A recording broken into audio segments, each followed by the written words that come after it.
وما علينا إلا البلاغ المبين. స్పష్టంగా విషయాన్ని అందజేయడం వరకే మా కర్తవ్యం. قالوا إنا تطيرنا بكم لئن لم تنتهوا لنرجمنكم وليمسنكم منا عذاب أليم. దానికి వారు, మేము మిమ్మల్ని దరిద్ర సూచకంగా భావిస్తున్నాము.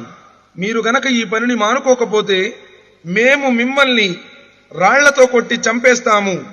మా తరపున మీకు బాధాకరమైన శిక్ష అంటుకుంటుంది అని చెప్పారు.